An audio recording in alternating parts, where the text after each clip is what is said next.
Community Resource Center, as well as the planetarium at Harper Archer Elementary.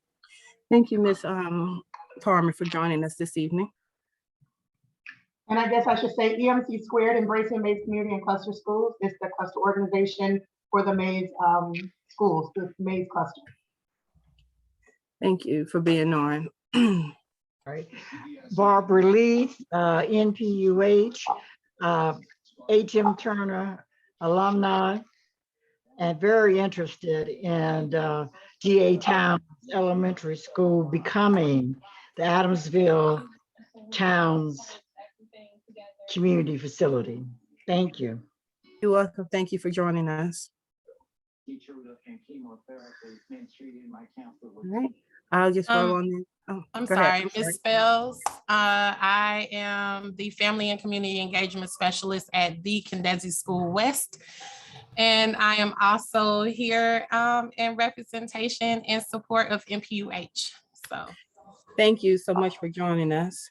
It's good to have our representation, both public and charter. So we are communities, and I appreciate you all taking the time this evening. Do we have any more community groups or people? Yeah, my name is Tom Dorsey. I'm representing Brother to Brothers team mentoring method. We've been at it since 2007. Thank you for joining us. It's good to have you here. Wow. It's so great to see a lot of variety of people on the call this evening, the meeting. Anyone else? I don't want to overlook anyone, so. Good evening, board member Erica Mitchell. This is Kenny Hill with the Launchpad Foundation. Thank you, Mr. Hill, for joining us. Good evening. I'm Betty Reed. I'm with the Adamsville Baker Hills Community and NPUH. Thank you. Thank you for joining us this evening.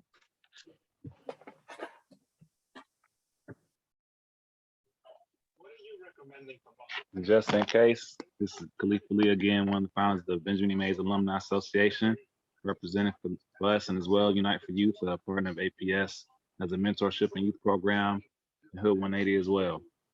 Thank you. Thank you very much for joining us.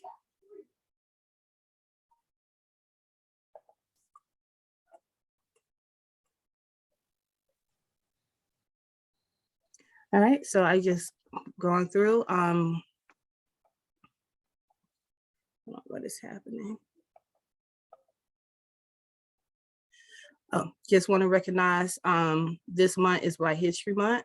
I just want to pay respects to Dr. Carter G. Woodson with his passion and for teaching Black history, African American history, and making it a priority to our people. And we're continuing his legacy and making sure that our students know about who they are in this country and about their ancestors before slavery. So I just want to acknowledge, like, today is the beginning of Black History Month. And with that, the founder, Carter G. Woodson. And for those who don't know, we had a Carter G. Woodson School in APS, which merged with, I think it's the Grove Park School, and now it's Woodson Park. And now that school is Kit Woodson Park. So in the Kit Woodson Park, they have a nice mural of Carter G. Woodson. And so I just want to make sure we acknowledge the man himself and his legacy. I will dive right on in.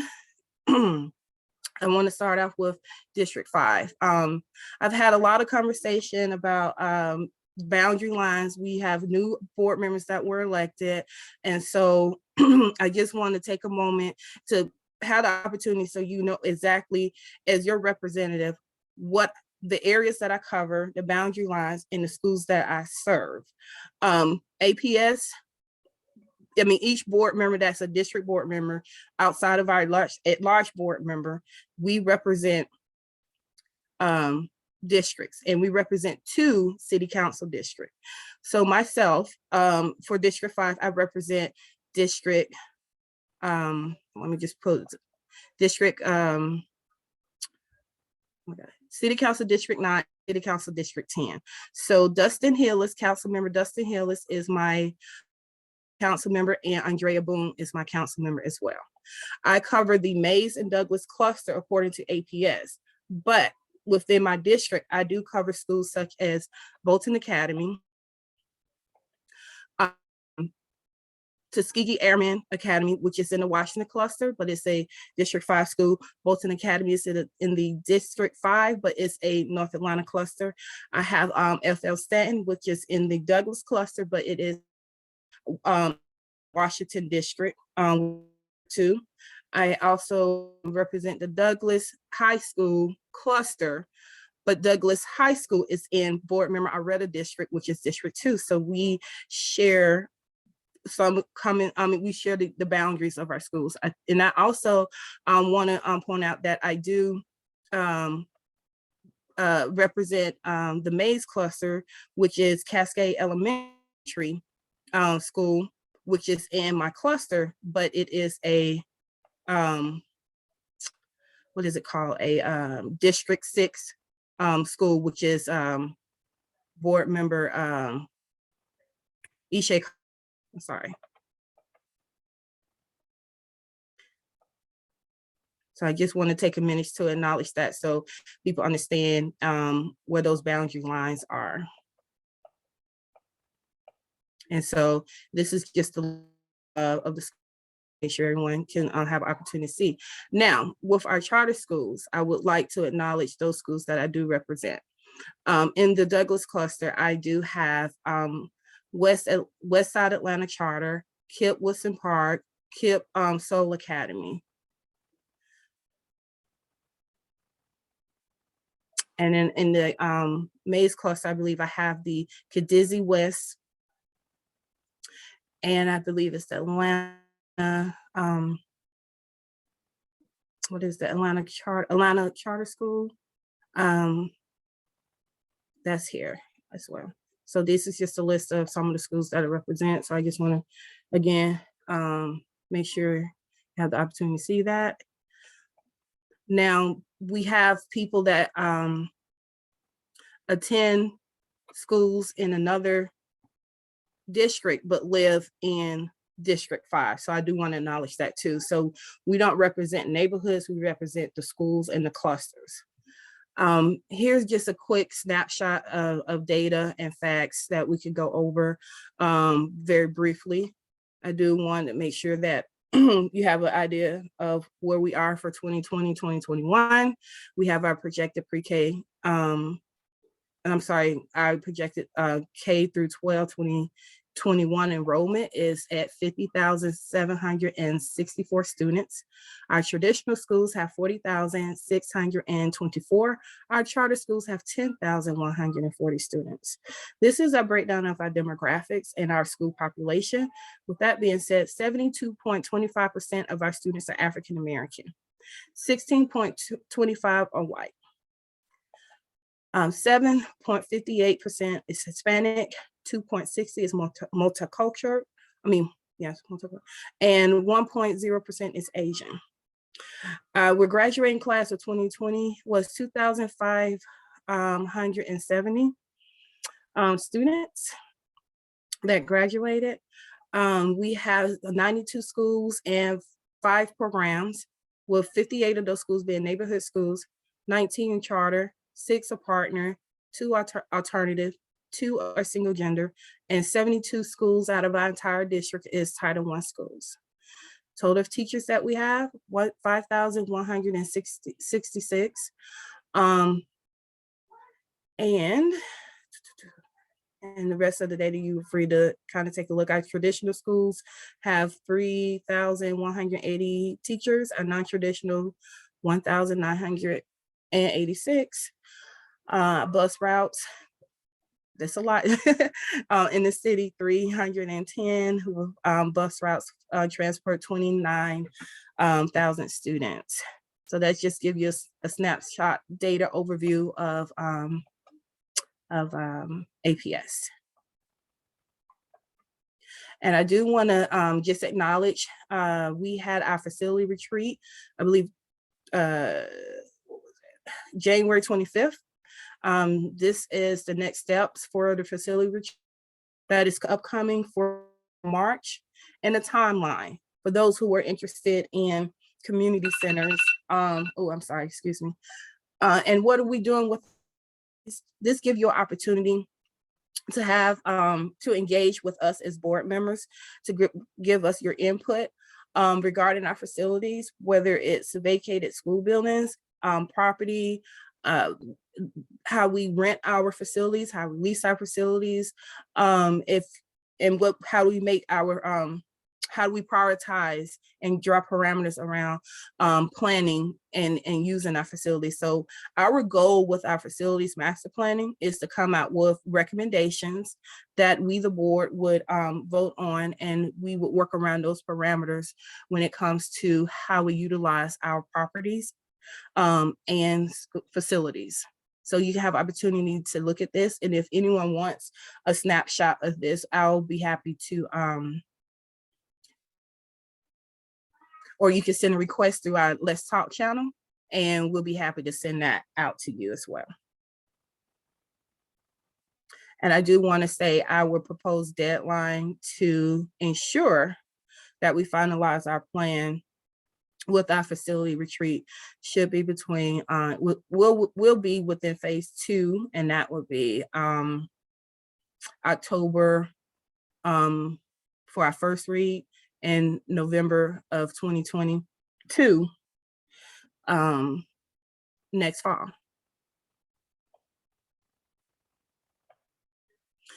Our school calendar. Do want to share that we have option B for our school calendars. This option would be the school calendar for school year 2022 to 2023. I would like anyone who have any questions about this, reach out to us through Let's Talk. We have taken surveys, we have did engagement around it, and so option B has been the most, I guess, a choice that majority of the people has responded to. I believe this has already gone through our first read before the board, and so now we're still going through the process before it's adopted. So there's a link at the bottom. Let's see. I don't know, Keith, if you could put that into the chat so they can have access to it, will be helpful.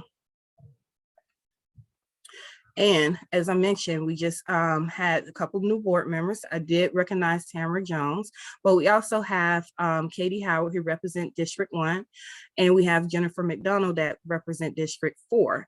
And everyone else are returning board members.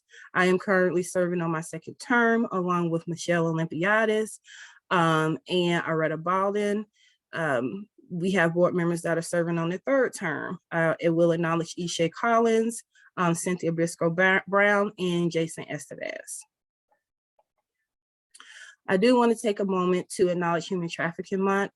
Yesterday, I had the opportunity with local, state elected officials and leaders to hold a press conference to talk about some of the work that we all have been doing with combating human trafficking with our newly elected Mayor Dickens.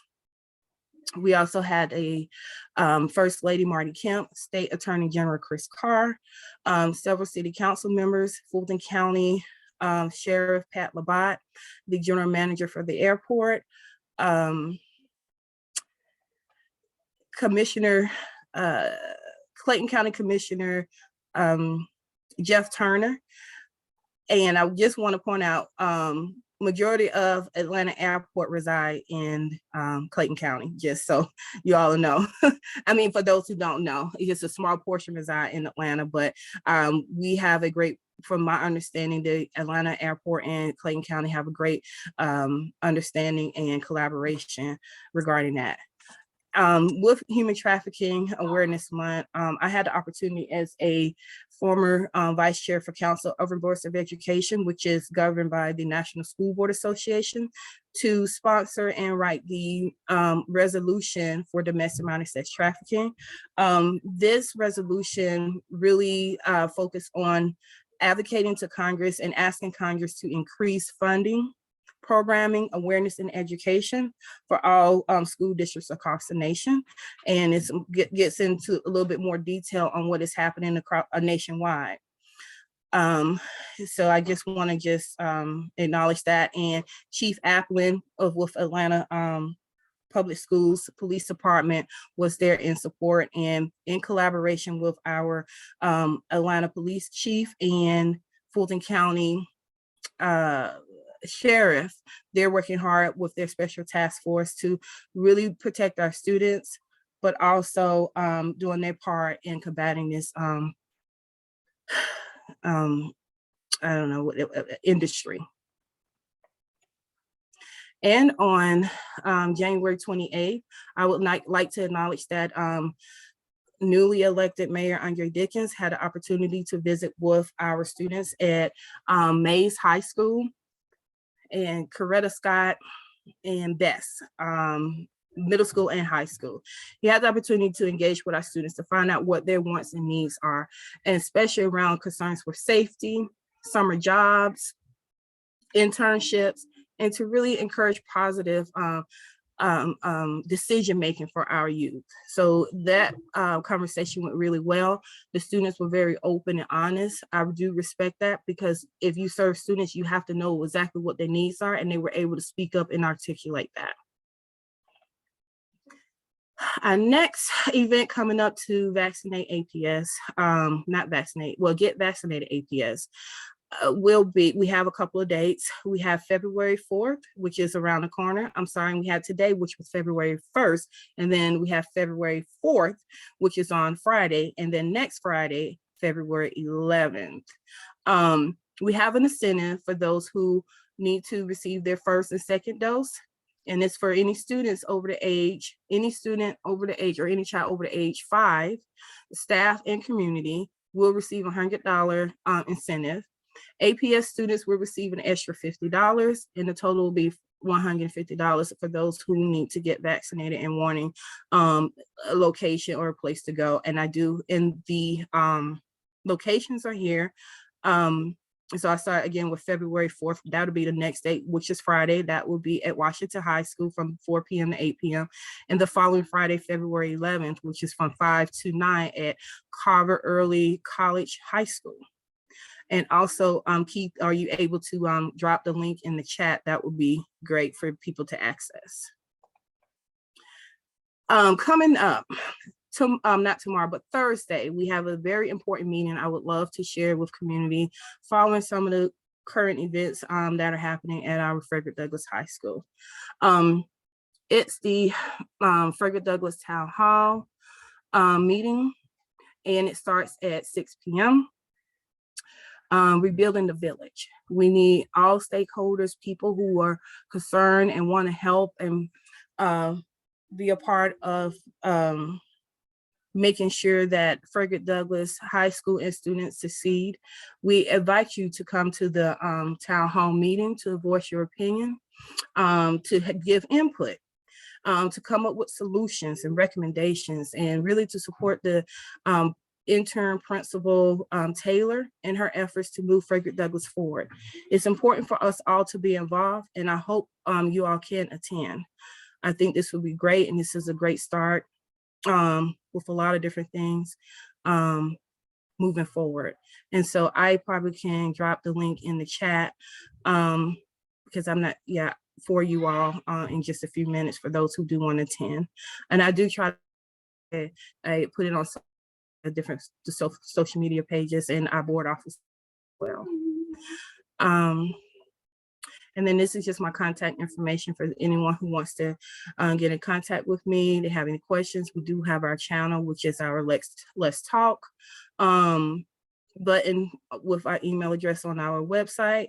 If it's not a question for board members, just general questions, then there's the Let's Talk bar that is on the Atlanta Public Schools website, where you can get feedback and also had an opportunity to send information or request information, or just, just having the concerns or maybe some recommendations or solutions. So we're always open to that. I do want to take a minute to acknowledge we have Principal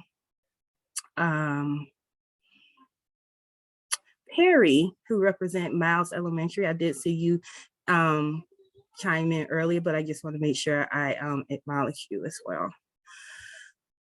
So that's just a quick overview that I wanted to make sure I covered. Now I open the floor to questions, and I'm going to stop screen sharing.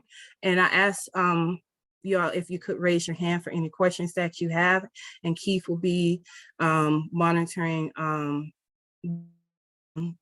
raising icon that goes up, so we can make sure that we capture and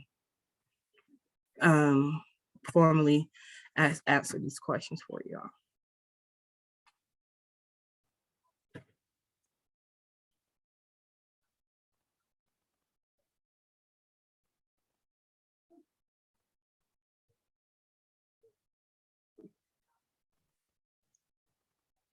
Oh, yes, Ms. Bracketage, I see your hand like this, but that's Yeah, fine. I guess I can officially use the react. Here you go. There you go. I raised my hand. Okay, there you go. And if Yes. I have a if we question can, about- before you start, Ms. Brockentishaw, I'm sorry, just so for the sake of time and make sure we get all questions, I will be doing a 2-minute timer. And so once the timer goes off, I ask that you please stop comments at that time. Okay. All right. All right. I was going to ask you about, you were talking about changes in the, I guess the borders, the redistricting lines. Do you know if there are going to be any changes to West Manor? I've heard that they're going to, I guess, take some students away from West Manor and send them to Peyton Forest. Do you know anything about that? Or is that accurate? Well, I've heard conversations about it, and I believe that came up in that facilities retreat that we had in was it January 25th, where we renovated West Manor, and we can't expand it anymore. And the population is gonna, well, they have projected estimate population will increase. And so they're looking at different scenarios. That's not a recommendation that's been brought to the board to take here and there, whatever. We don't have a recommendation. We don't have a solution for it yet. I think that's what we're going to flesh out through the facilities master plan retreat, what we would need to do in the future for West Manor. Also, with the new census data, I believe everyone is getting redistricted. That's we haven't got ours for school board and city council. So we are linked to our city council district. So if their lines get redistricted or adjusted a little bit, then our districts will shift. But then we have redistricting that we did in Atlanta Public Schools, what, 2012, which happened before my time. So there's two types of redistricting we will be doing. So I just wanted to share that.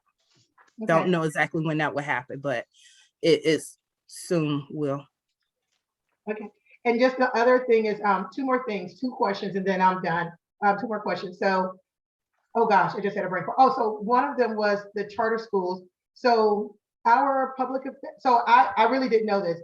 You represent our charter schools? I thought they were separate entities. They're not public schools. Our charter schools are in our Atlanta Public School District, and we have an agreement with these charter schools.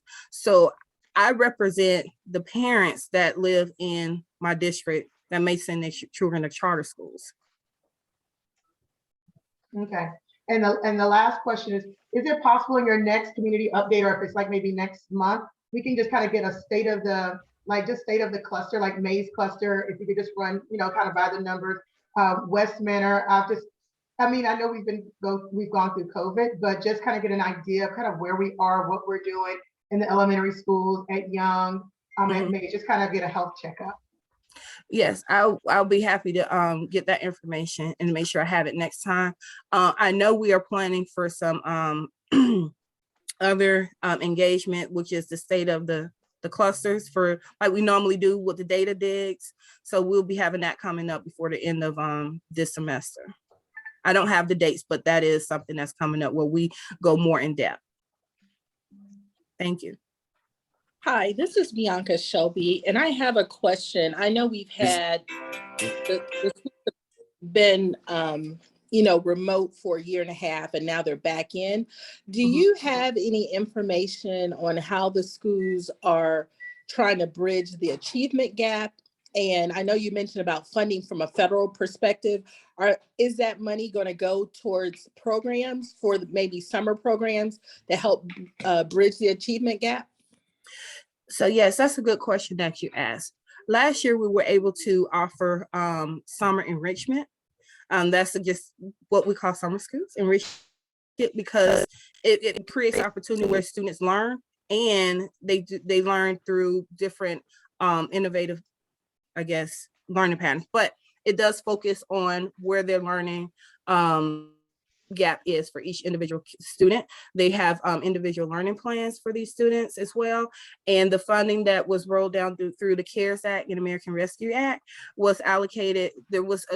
That funding was allocated for our summer school or summer enrichment, as we would call. So yes, I do know we haven't discussed it yet, being that it's January. I know we'll be planning for to do something like that again this year. As far as intervention, and I'll just touch on this, and anyone from our APS administration, if you want to chime in, you're more than welcome to. I know that we are doing intervention in our schools, and that's why we had the change with the bell schedule to give certain time blocks to allocate for additional intervention time for our students. Okay, thank you. You're welcome. Ms. Harris, you're next. I saw your hand up.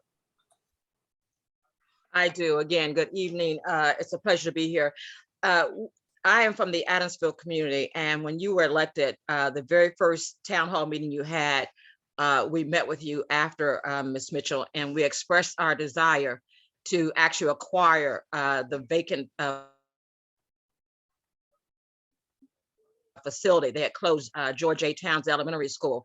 And for the past 4 years, and especially this past year, we have done a number of things. We are ready, willing, and able to take on that project. And we know it's been a long process. My question is to you, we have some urgent answers that we need to talk to you as soon as possible. So I'm going to send you an email tonight. And if you can just give me 2 times before Friday, because we are with a timeline to get back to the superintendent. So, but we just need to have a conversation with you, because we are the pandemic, our children were having issues before the pandemic, and this has not helped. So we are there. It takes a village, and we are the village. And it's just not for Adamsville. It's for any child that needs any help. And we're asking everybody, you want to be part of our village, just come on board, because we are ready, willing, and able. Thank you so very much for this opportunity. And I will email you tonight. Thank you, Ms. Harris. Ms. Palmer?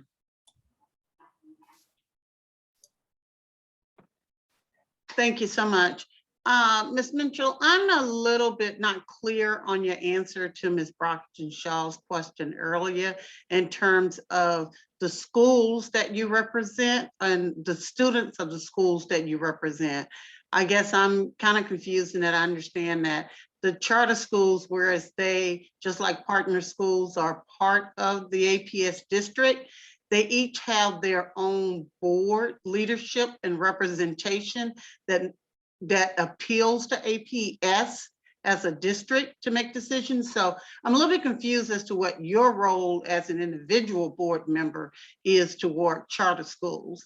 And I recognize that you represent parents, but only because you represent parents of students in schools in your district. So can you elaborate a little bit more on that? Because, it is a confusing issue in terms of what APS does or should do for charter schools versus what APS does for public schools as tax dollars are spent. So just a little bit more clarity. Your answer of representing parents of charter schools wasn't very clear, because that's what the board of the charter schools also do.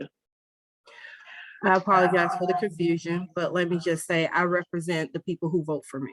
That could be community members, that could be parents, that could be anybody. People who vote for me, that's who I represent, whether they have kids in the schools, kids in public schools, kids in private schools, kids in charter schools. I represent anyone that vote for me, anyone that live in these district lines. So when you talk about charter, non-parents also vote. Non-parents also vote for you. Community members vote. I just for said you that. as well. I just said community members and parents and non-parents and people who have Okay. kids in the schools, people who don't have kids in the schools.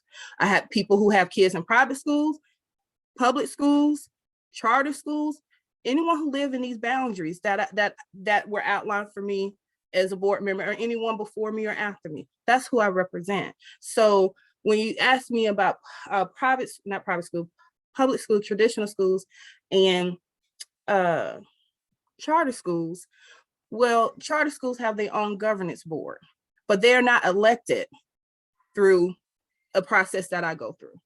They are appointed and elected in their own manner. So if I represent this area, I represent all. Now, the kids, they can choose, because they have school choice, where their children want to go to school at. That's their choice. But do I still represent them? Yeah, to a certain capacity, but I can't give you an example. I can't bring their issues to Atlanta School Board when they have a different governance. But if it's something that has to do with Atlanta Public School within whatever parameters that were set by the partnership agreement or their charter school agreement, that's what we have to look into. That's what we have to address. So that's, to me, what I represent. I can't go into a Kadizzi or a KIP and, That's clear. That's clear to me, Ms. Mitchell. I just wanted to get a little bit more clarity on what you meant by your representation, and you've answered it clearly. I appreciate the answer. If anyone else has a question, they can ask, but I'm clear with your answer. I don't want you to spend too much time, I guess, going extra with me, because I got your point and it's clear. I appreciate it. Thank you. Mhm.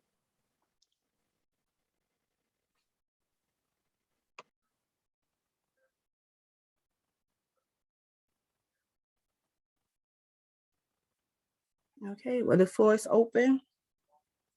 If there is not any other questions, I would ask for anyone who wants to contact me directly. You do have the opportunity. Also, if we have any events that are coming up with our different schools with principals on, you're free to just share that with the community if you need any volunteer or any help or anything of that nature. That's all I have for right now.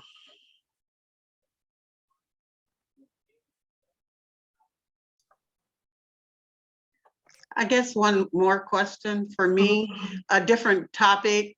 Has there been any discussion from the board during the facilities planning regarding the planetarium? I know you have the planetarium project on your webpage as one of your projects. So has there been any discussions with the board as it relates to facilities and the planetarium? We haven't discussed it at our last facilities retreat. It was more on the data that was presented regarding the 2022, well, the 2020 census. I am working with partnerships at the moment for them to identify sources of funding for the planetarium.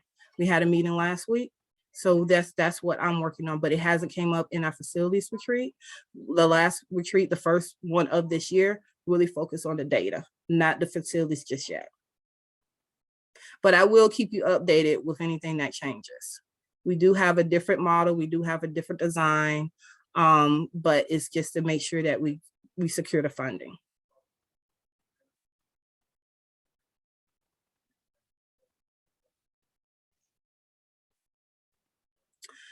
Let me see. Yes, Ms. Freeman, I see your hand. Hi, good evening. I was wondering if, I don't know if you shared this in the past or if you have it available to share, but were there any preliminary data or data from the state tests that were given last school year? Do we have any results that we can share about the performance of the schools from last year's milestones? Let me check with my office about that. I know the state puts out data regarding testing at their website. I think it's really general. I'm not sure, but I can check back and follow up with you because I do have your email. Thank you. You're welcome.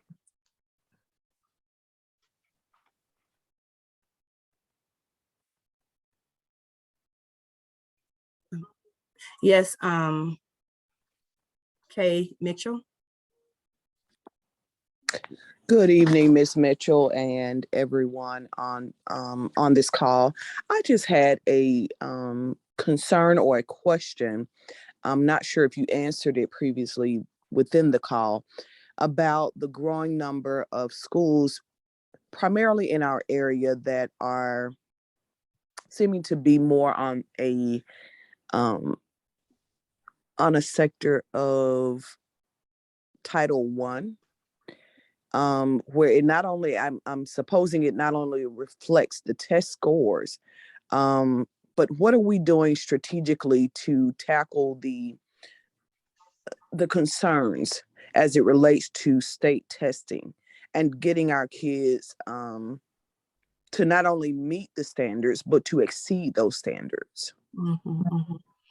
Well, one of the things I would share with you that we had the opportunity to work in collaboration with the superintendent is to set the priority for our administration through what we voted on, which are goals and guardrails.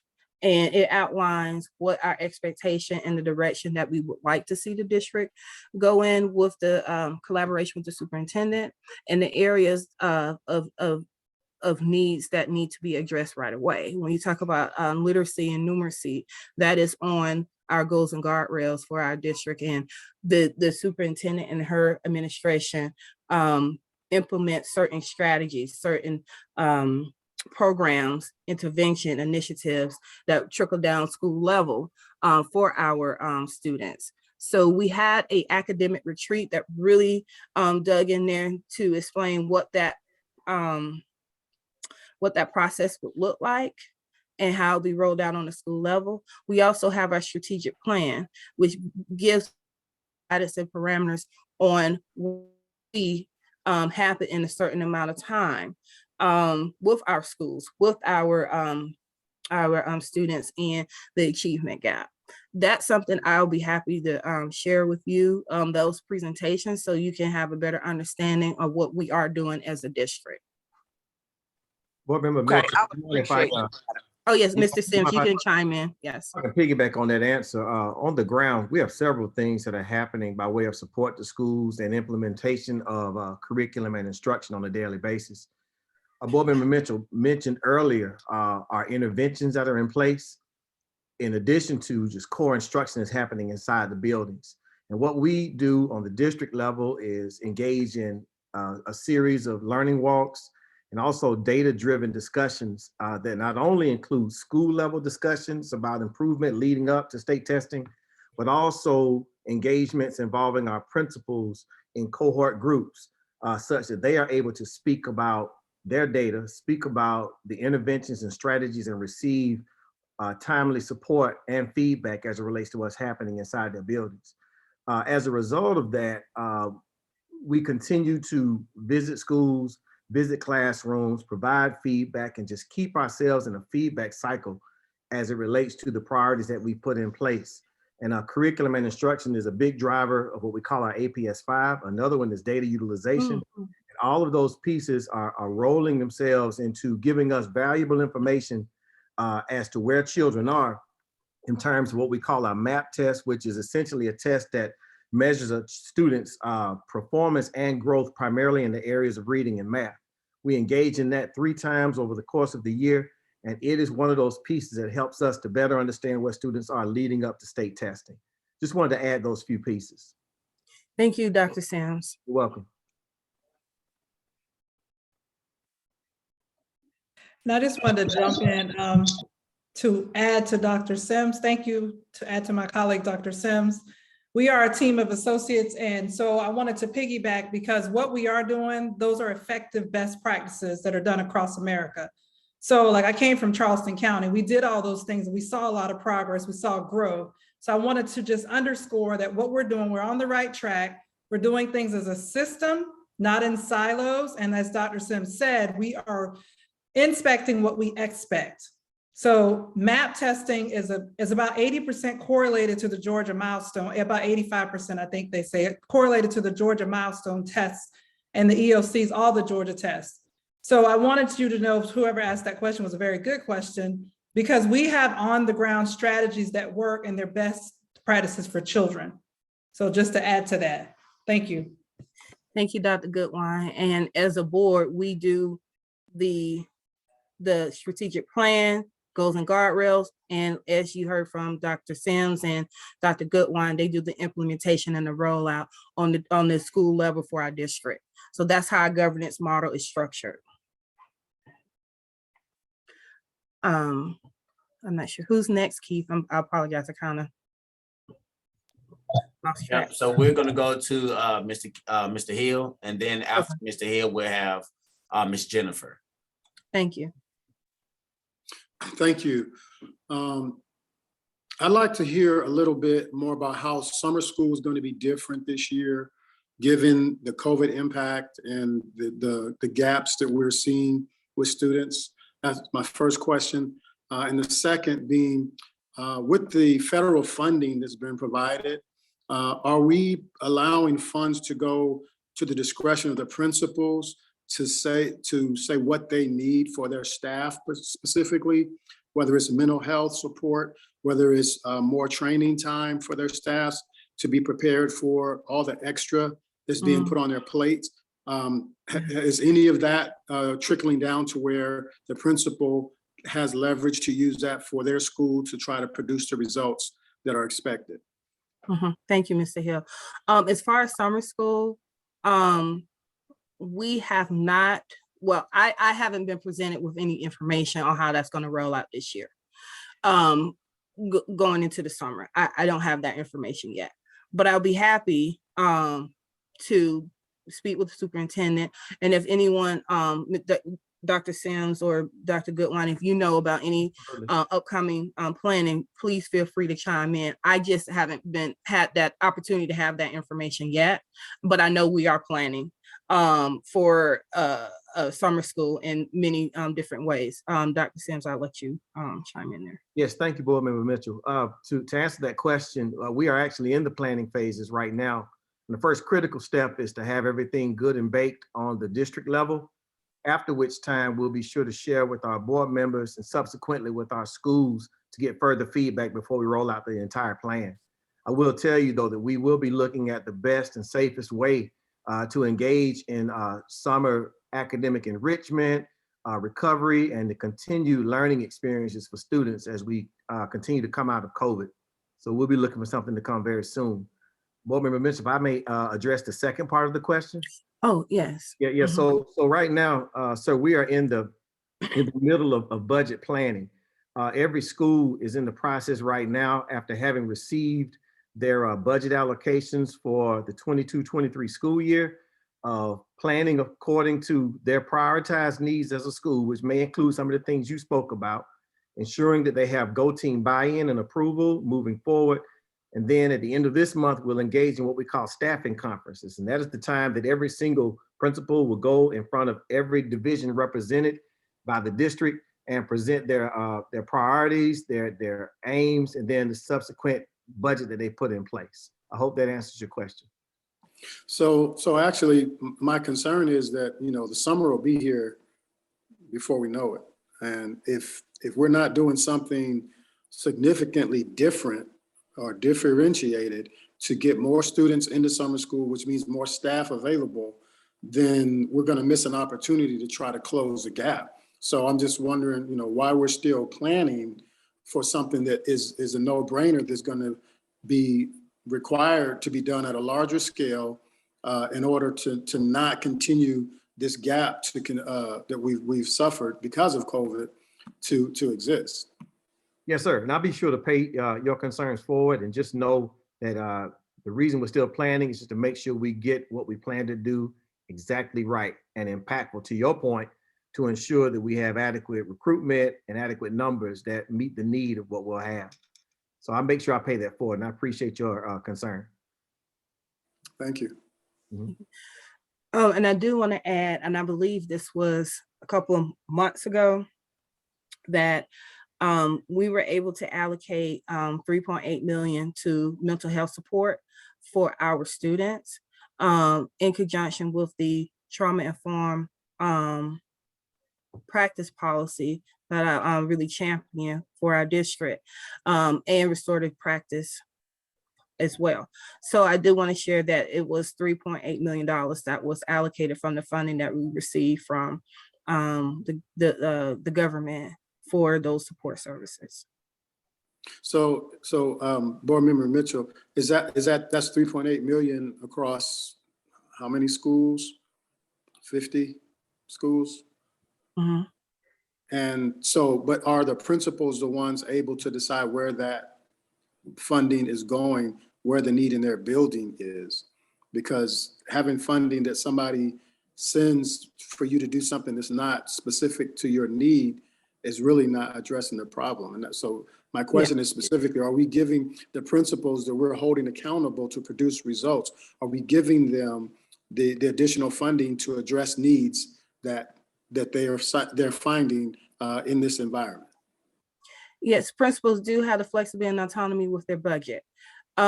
With the associate superintendents as their direct report, they work with those principals to allocate and align the budget with the resources and support that is needed for the students.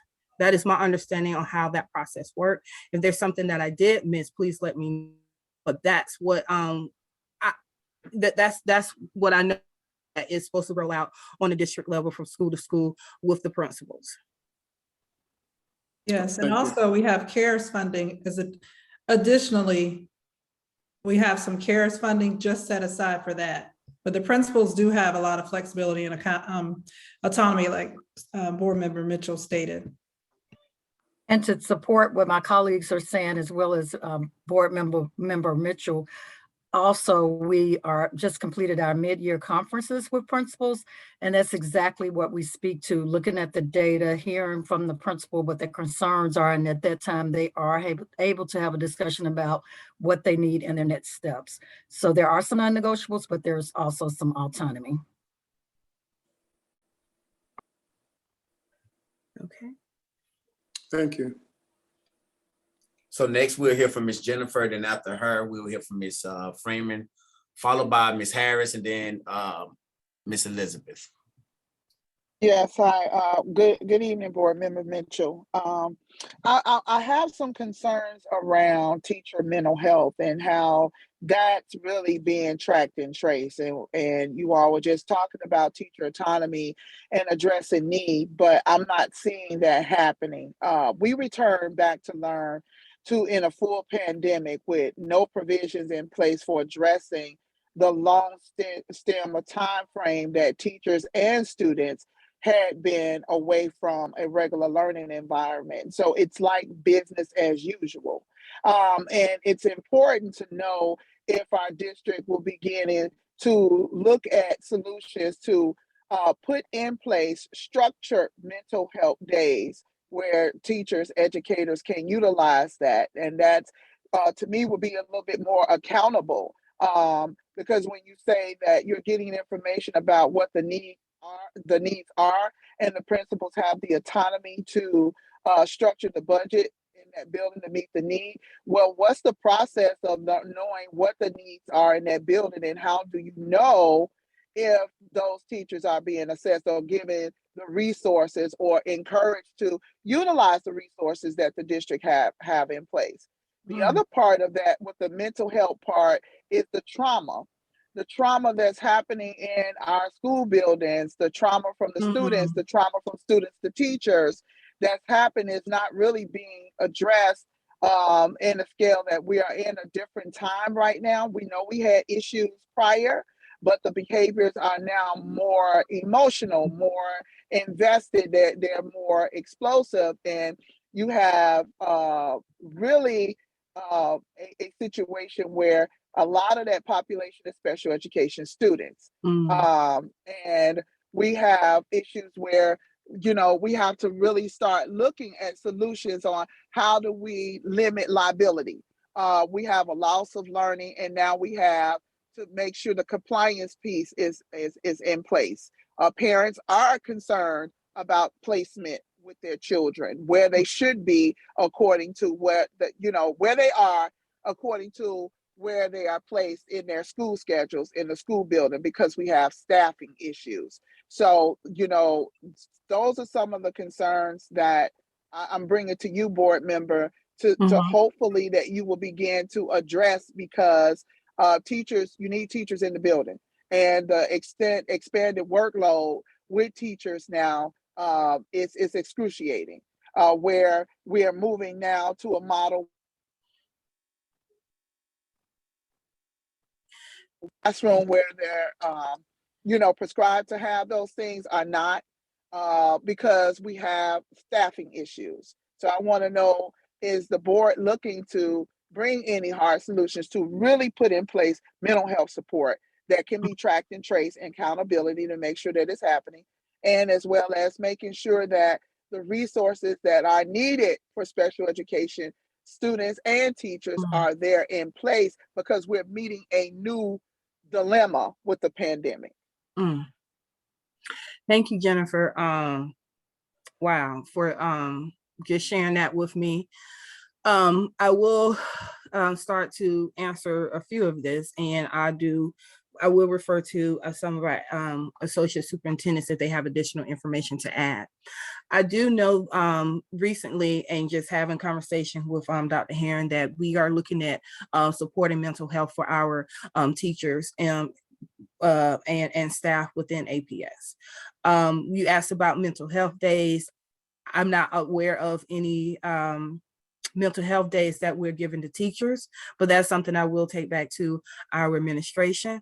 But looking at what we are trying to roll out for our teachers and our staff to have the mental health support services is a partnership with Emory that I was aware of, and that rolled out in an article from the AJC last week or the week before, that they are going to try to provide and collaborate to give those services for our teachers and our staff in our school. I do understand mental health is a huge concern for many, and for me as well. And those we will try to address. And like, I open the floor to any associate superintendents that have any additional information on how additional supports could be addressed for our teachers and staff in our schools. One thing that every school is either has or is in the process of creating is a wellness or some type of Zen zone for teachers that's been funded by the district. And for the schools that I serve, that it's up and running. The faculty and staff, they're very much appreciative, as well as the administrators, to have that space and to be able to go in and take an opportunity to receive some of the benefits that's in there. And in terms of wellness, I'll just add that we do have a wellness department specifically in place for the health and well-being from a financial standpoint, emotional, social standpoint of all of our employees. But we also recognize that this is a new issue, and a lot of us are part of networks. I know our board is as well with other colleagues, where we're seeing this nationwide challenge. So one of the things we want to continue to do is to engage in these networks and see what everybody else in the nation is doing to this very new but very present problem. But I will say that that is one of the foundations for us, and we look forward to building off of that. In addition, we have, as a part of our APS 5, that of whole child intervention. And the whole child intervention arm of our work is intended to help on the side of the students in an effort to support what's happening with the teachers as well, recognizing the students have come back. with different challenges, exacerbated challenges from before the COVID pandemic. And we just recognize it's a work in progress, but we are moving in the right direction in order to best support everybody in these unprecedented times. Thank you, Dr. Sams. And then to address your other question about with special education students, could you repeat that one more time, Jennifer, regarding what you asked about the special education student? Because I want to make sure I hear you on that. We have to begin as a district to look at minimizing liability. We have to be very intentional now because we have staffing concerns. And students need not to be able to get the supports that we are supposed to provide for them because we don't have the staff in place to do that. Okay. Yeah. Okay. Trauma piece to be put in place as well, because those students who have behavioral concerns need even more intensive services, school and home, to make sure that there's a balance. So that's where we are with special ed. Okay, thank you. And I will refer to any of our associate superintendents, or I'll just follow up with Dr. Herron, and I will follow up with you, Ms. Jennifer. Thank you. Board Member Mitchell, I do see that a student here. Yes, please. And so I do want to give Makeda an opportunity to ask her question, and then not to undermine anyone else, but I do want to give her an opportunity. I do also want to acknowledge she's a part of our student advisory council as well. Yes, I met you Friday. How are you? I'm good. How are you? It is great to hear the student voice. Please share with us. Thank you. Good evening, everyone. My name is Masita Hailu from Mays High School. And going back to what Dr. Sims, I think is it Dr. or Mr. Dan Sims? Dr. Sims, whatever you call me is fine, sweetheart. It's Dr. Sims. Okay, Dr. Sims. Earlier, you mentioned map testing and all kinds of testings around the schools. And I just wanted to say that kind of coming from a student's perspectives, the intervention periods aren't really working as well as you may think they are. And like I, as well as many of my classmates, would argue that data doesn't 100% reflect our abilities. And with that, I think being more present and interacting with the students at schools you'd be able to experience this like firsthand. And I definitely would recommend you or anyone else taking the time out to be able to like come to schools and talk to more students and kind of like hear what they have to say and just try to figure out a solution to these kind of problems. And I would also like Miss Erica to be able to like, I also just wanted to like bring this to your attention, that I think that there's like a lack of, me and like multiple students would say this, and how there's like a lack of offerings at schools outside of core classes, like pathways and these kind of like electives and whatnot. So yeah, I just wanted you to know that. Thank you very much, Makeda, and I will look into that, and thank you for sharing. Your student voice is so important. Thank you.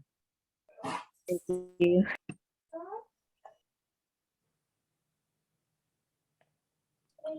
So Board Member Mitchell, you do have, Keith had dropped out. I think we got him back in, but we have kind of went over a time boundary, and I know we started a little late, and so we wanted to give that opportunity to make up that time frame.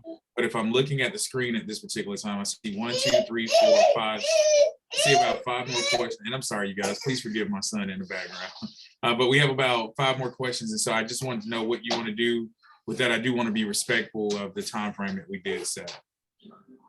Okay. But I don't want to take any more time. So I will ask that anyone who has any other questions, you can reach me directly through my email, my direct phone number, many of you do have. And I can follow back up with you within this coming week, because I don't want to go without answering any questions you may have. I gotta go hop off and help my children with their homework so they can be ready tomorrow, as well as making sure that you all get your time back. And I know we was only supposed to go to 7:30, and thank you, Pierre, for allowing us an additional time. So anyone who have any more questions, please reach out to me directly or our board office staff. Also, I have another meeting coming up March 1st, and I do want to reiterate those who have a deep interest in supporting Frederick Douglass High School. I hope to